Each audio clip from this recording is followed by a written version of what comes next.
Nietzsche, freedom demands conflict, not comfort. Let's begin with a question that sounds simple, but secretly shakes the foundations of modern life. Do you really want to be free, or do you just want to be comfortable?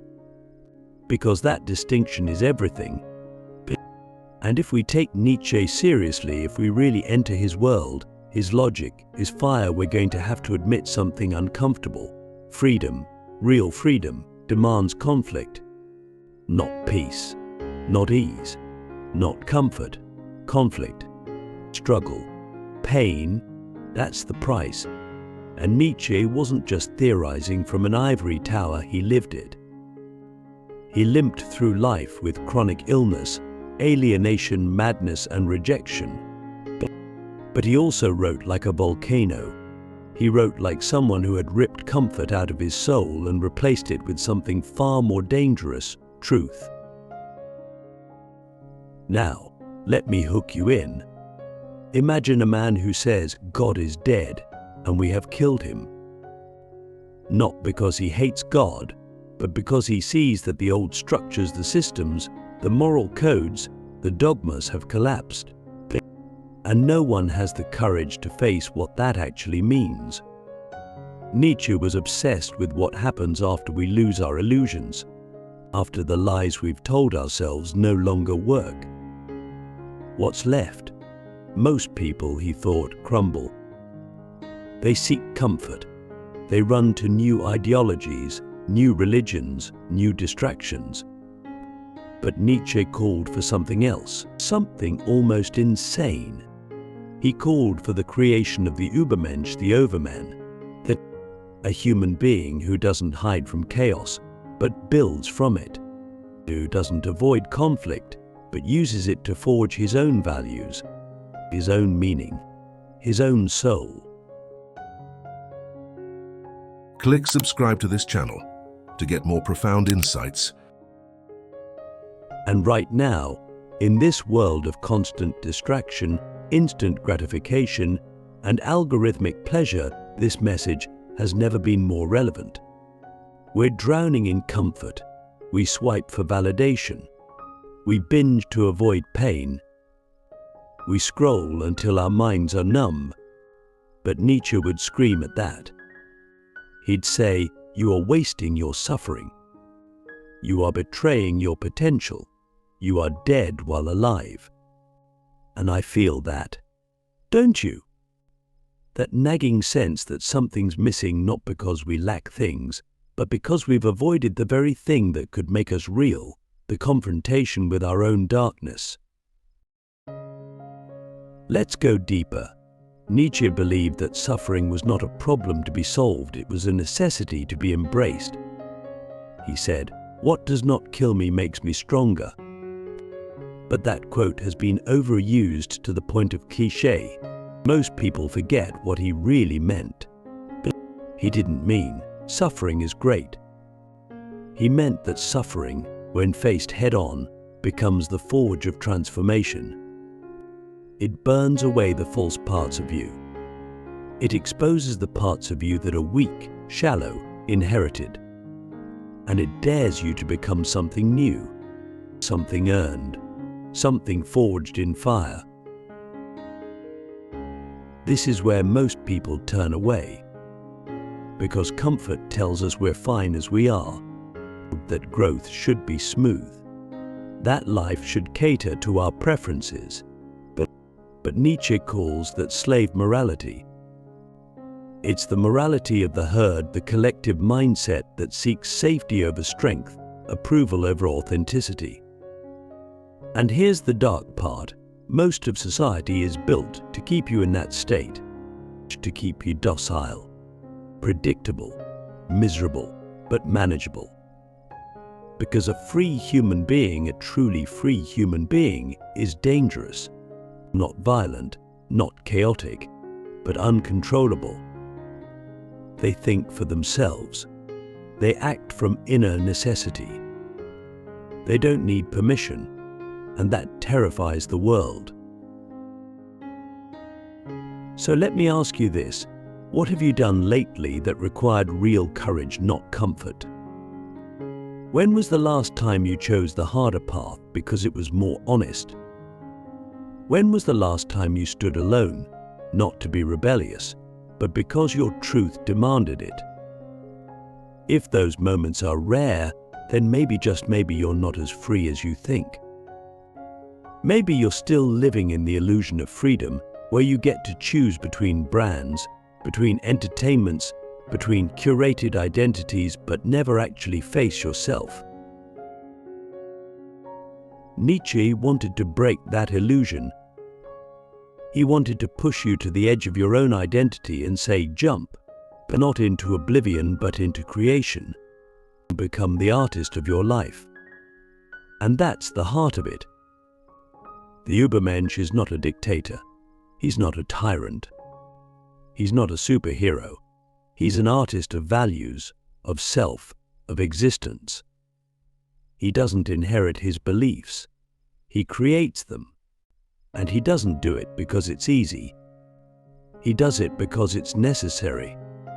Because the alternative is to live a life that's not really yours. So here's where we land. For now, freedom is not found in comfort. It's not found in ease, or agreement, or applause.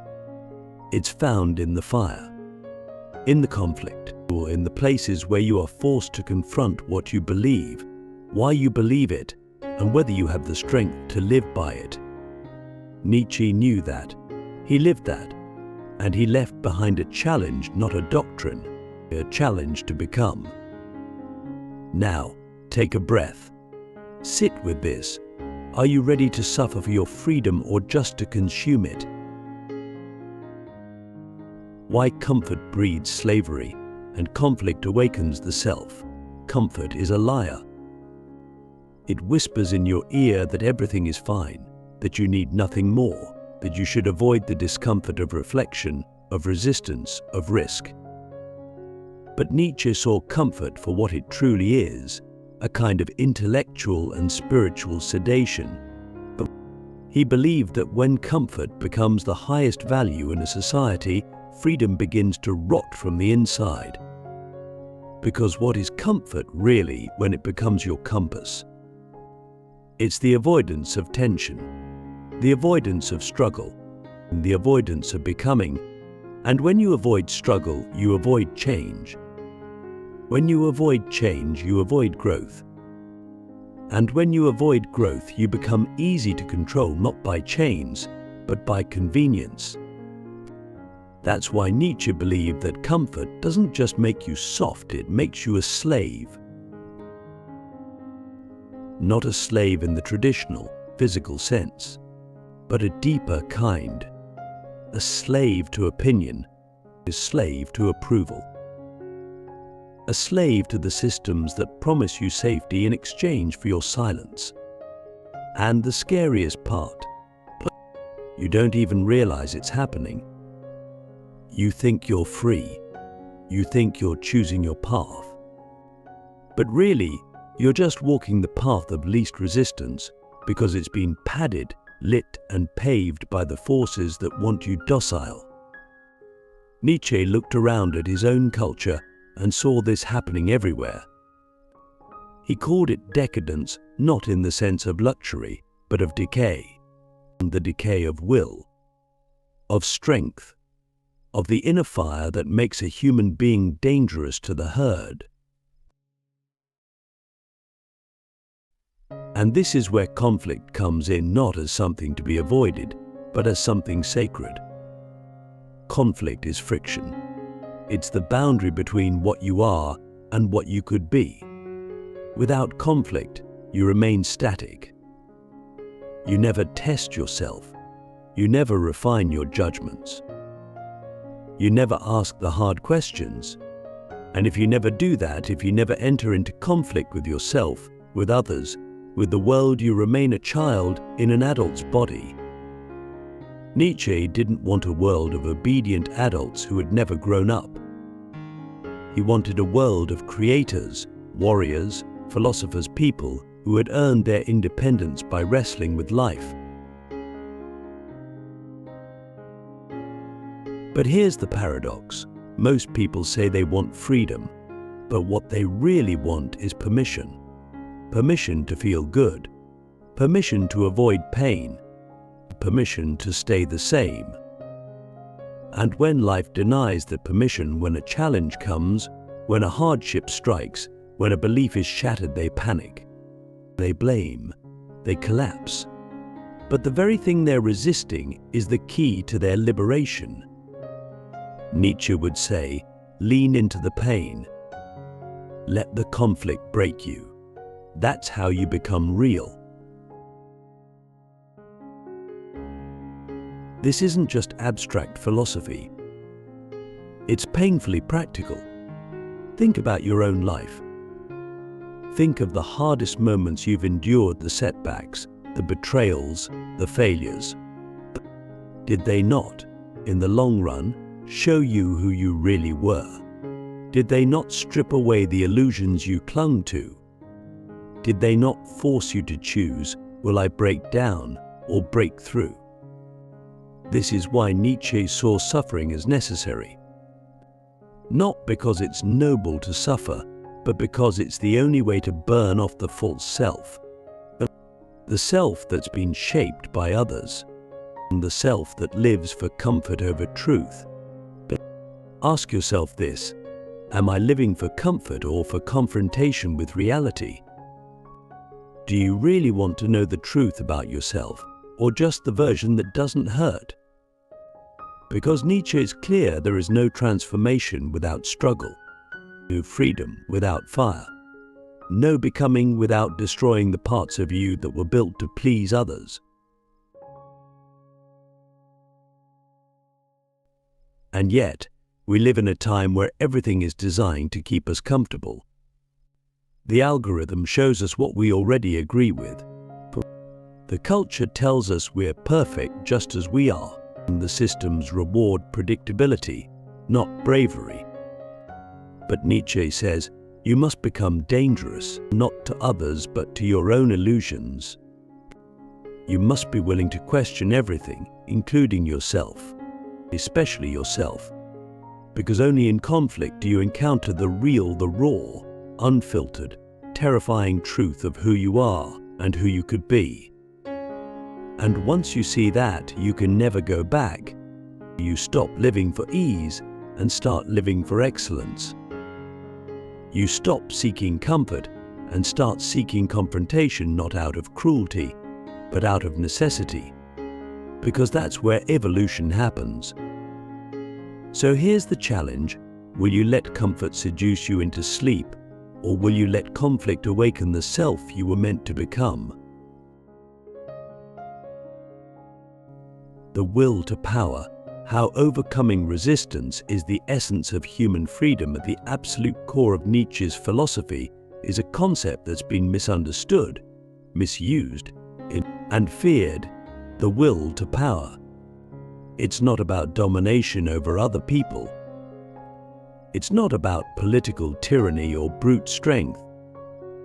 It's about something far more intimate and universal, the internal force that drives every living being to grow, to overcome, to expand beyond itself.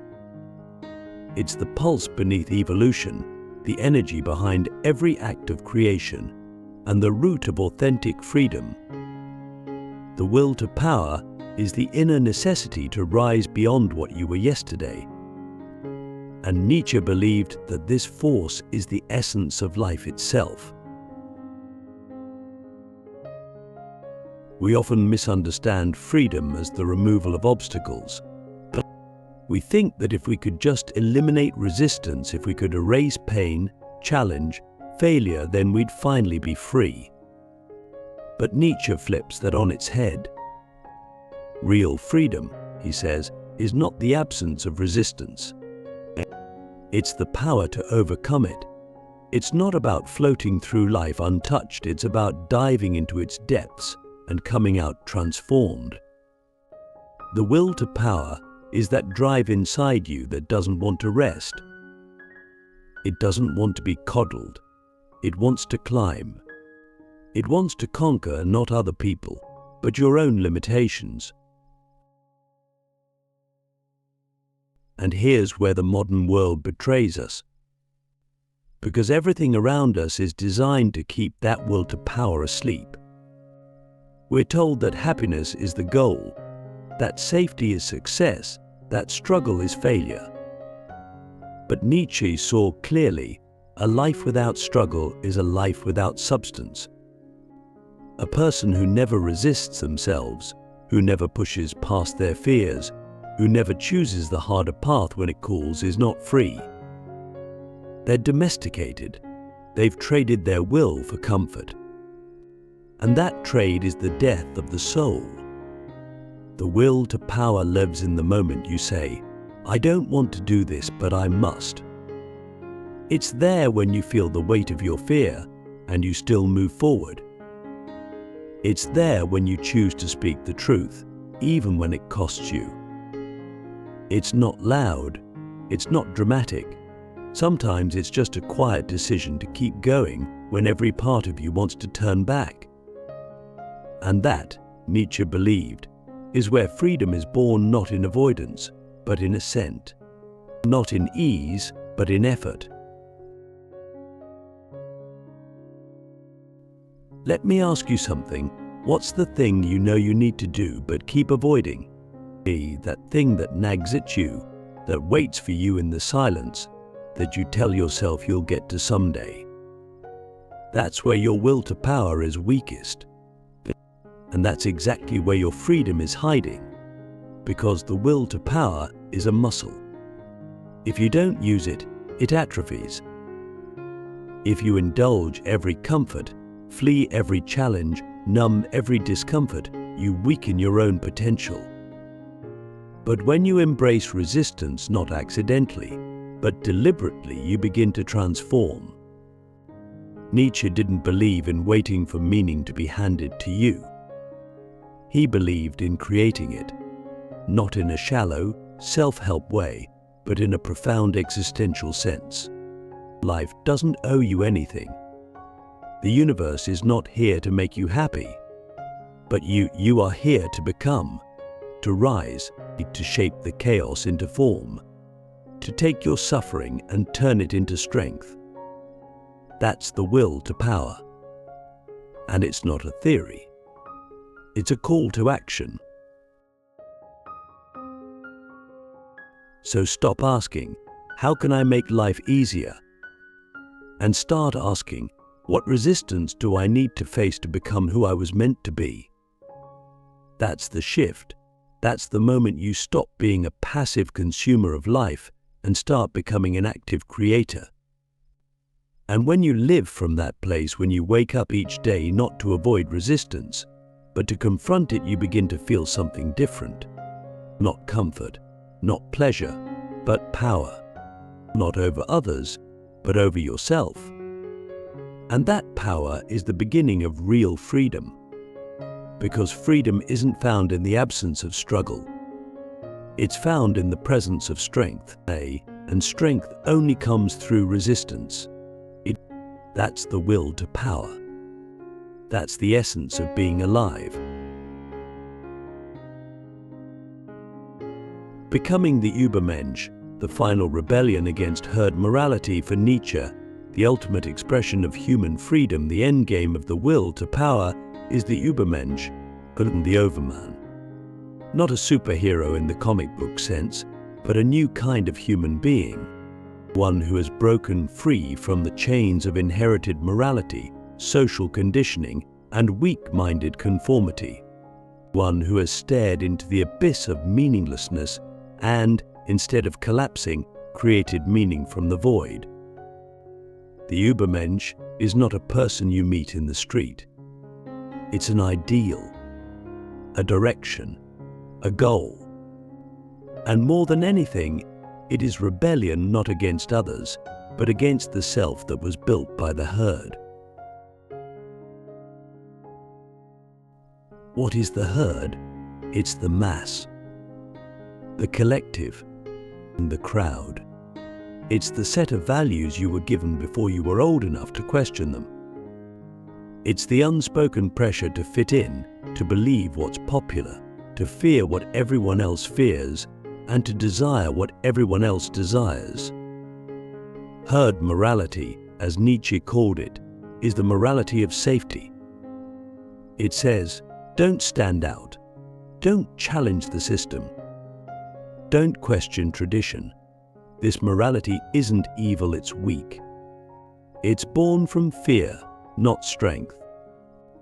And Nietzsche believed that if we obey it blindly, we stagnate. We become shadows of ourselves, echoes of what we could be. The Übermensch is the opposite of that. He is the one who says, I will not inherit my values, I will create them. Not recklessly, not selfishly, but consciously. He doesn't reject morality to become lawless, he rejects it to become authentic. He doesn't want to destroy truth, he wants to forge a new truth, one that is earned through experience, struggle, and deep reflection. To become the Übermensch, you must first be willing to endure the death of your old self. You must step into the desert of uncertainty, where there are no maps, no guides, no applause. Just you, your will, and the raw material of existence. This is not an easy path. Nietzsche never promised it would be. It's far easier to stay in the herd, to follow rules you didn't write, to chase goals you didn't choose, to blame others for your limitations. But that's not freedom, it's a polite form of slavery. The Übermensch says no to that. He says no to comfort when it weakens him, no to conformity when it dulls him, no to tradition when it no longer serves truth. But he doesn't stop at rebellion, he goes further. He builds, he creates, he becomes the author of his own existence. Let me ask you something deep, and don't answer too quickly. Are your values really yours? Or were they downloaded into your mind by your culture, your family, your fears? Have you ever truly torn them apart, questioned them, rebuilt them from the ground up? Most people don't. They live second-hand lives, governed by second-hand beliefs, chasing second-hand dreams. And Nietzsche's challenge is to wake up and to stop living for the herd and start living for the self, not the small self, but the highest possible version of who you could be. This is what makes the Übermensch dangerous, not because he's violent, but because he's free. He cannot be manipulated with guilt. He cannot be coerced by fear. He cannot be bribed with applause. He walks alone if he must, not out of pride, but out of principle. And in doing so, he becomes the rarest thing in the world, a human being who has become what they are.